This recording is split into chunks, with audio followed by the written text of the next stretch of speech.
Hello friends, welcome to the session on data structure. In this session, we will be discussing about a data structure called as a queue. Friends, whenever you go to the railway station or bus stand and whenever you want to purchase some ticket, then you must have been observed that there is a queue of people. So people are standing in a queue for the purchasement of the ticket. So the person that is being inserted into the queue, you will find that the person is being inserted at the end of the queue, and the person who is on the front end of the queue will get the ticket first. So this queue structure is being followed by us in real life. You will find that the same structure is being used in computer science as well.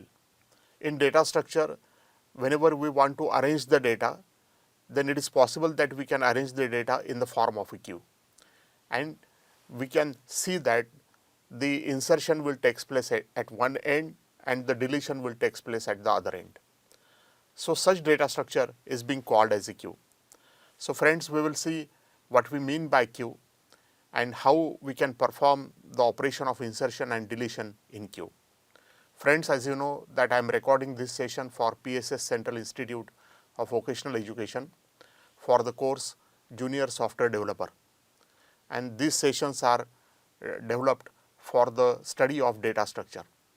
But the students from other streams, the students from other courses also can make an access to these sessions in order to learn the data structure. Because learning of data structure is very important in computer science, because if you want to become a good programmer, then it is very essential that you must learn the data structure topic. So let us start the session and understand what we mean by a queue. Queue, as we say, is a kind of a linear data structure. We have seen different types of data structure. Some of them are linear data structure, some of them are non-linear data structure. Queue is one of the linear data structure. It means that whenever we arrange the elements of the queue, then they are arranged linearly. It means that the elements are arranged sequentially, one after the other. And normally whenever we want to represent them in memory, then in memory also we need some sequential memory locations in order to store these elements. And that is the reason we call this data structure queue as a linear data structure. So queue is such a data structure, as I told you, where the insertion will take place at one end and the deletion will take place at the other end. So whenever we want to insert the element, suppose there are two ends to the queue. So the insertion will take place at this end and the deletion will take place at this end. So there are two ends and insertion and deletion will not take place at the same end. And such type of the data structure is being called as a queue. As shown in this window, one can easily observe on the screen that this is a queue of people. And in the same way, we can have a queue of elements. And whenever we want to insert some element into the queue, then this operation we call as a enqueue. And whenever we want to delete some element from the queue, then this operation we call it as a dequeue. So insertion and deletion, these are the two common operations that can be performed on the queue data structure. So whenever we want to insert any new element into the queue data structure, then that is to be inserted at the rear end, or we can call it as a back end also. And such element can be deleted from front end. So insertion will take place from the back end, while the deletion will take place from the front end. And such operation can be performed on a data structure that is being called as a queue. So queue is sometimes called as a first in, first out list. So basically queue is also a list. As we have seen in array, we have a list of elements. In stack also, we have a list of elements. But the way those data structures are operated, you will find that they are different from the queue. In the queue, we insert the element, and that is the first element, and the first element has to be deleted first. While in case of stack, we know that stack is just like a cylinder, and therefore whenever we insert the first element into the stack, then it goes to the bottom. And whatever the last element is being inserted, that will remain on the top of the stack. and therefore whenever we delete some element from the stack, then the last element that is being inserted has to be deleted first. But in queue it is not like that.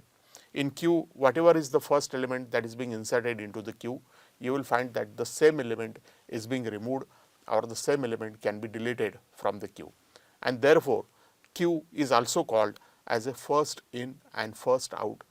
Now, as I said, there are very two common operations that we need to perform on a queue, and these operations are insertion operation and deletion operation.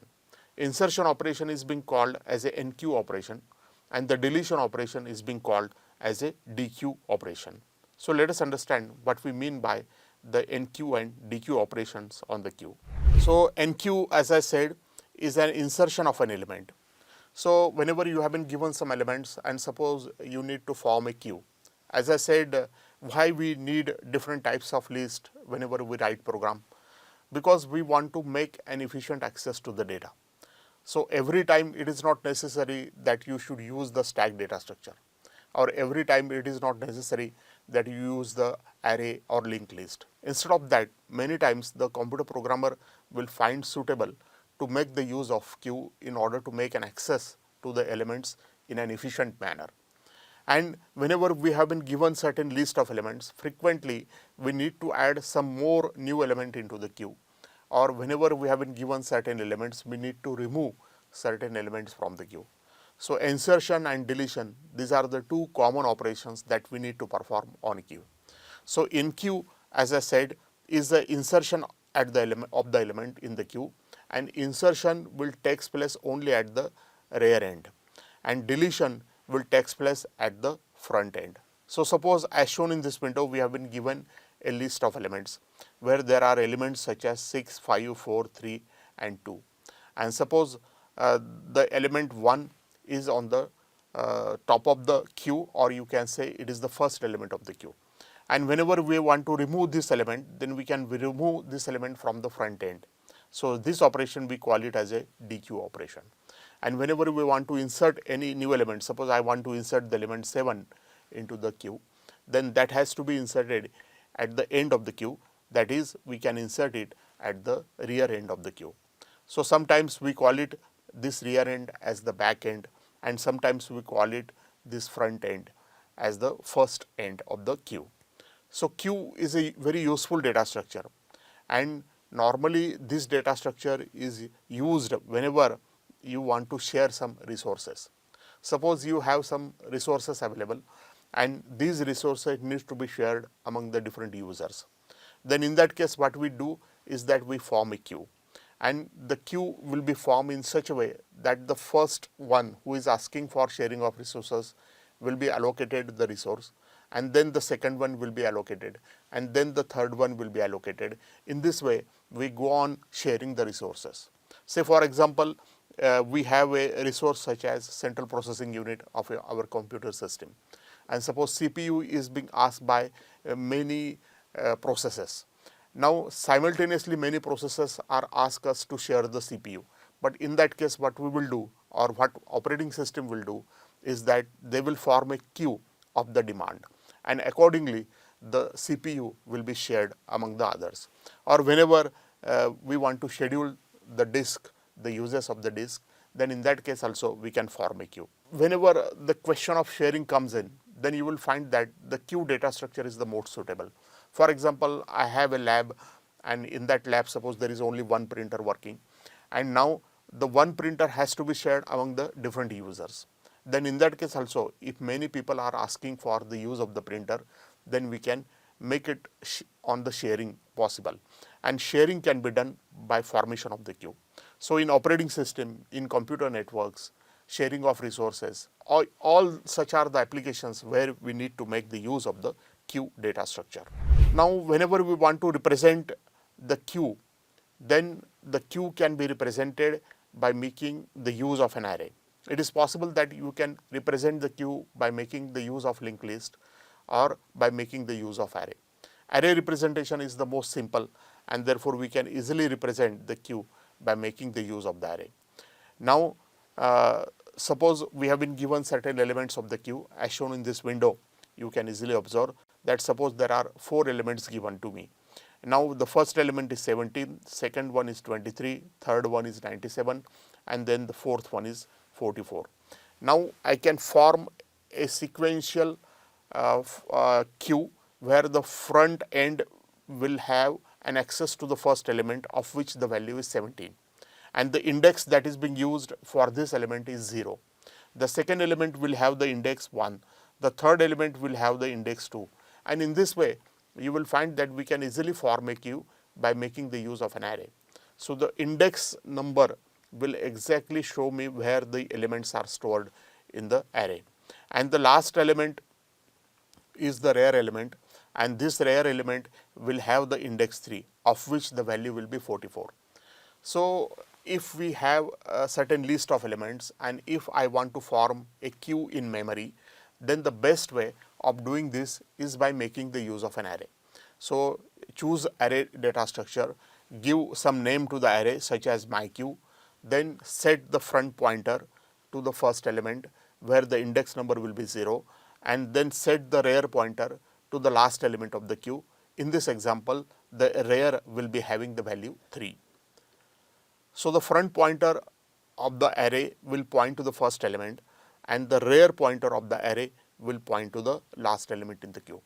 So what things are needed whenever you want to represent any queue? You need an array where you need to define what can be the size of the array, and then you need two pointers. One is the front pointer and another is the rare pointer, and you need to give a proper name to the array such as my queue. So if these things are done, then you will find that easily you can represent the elements of the array in the form of a queue. Now whenever we have some representation of the array in the queue, then you will find that whenever we want to do some kind of insertion, then that insertion has to be done at the rear end, and whenever we want to remove some element or whenever you want to delete some element, then that has to be deleted from the front end.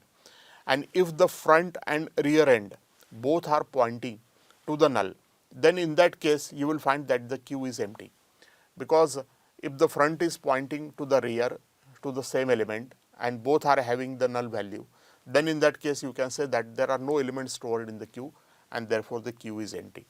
For deletion, whenever we want to delete an element from the queue, then the front has to be increased by 1, and whenever we want to insert any element into the queue, then the rear is to be increased by 1.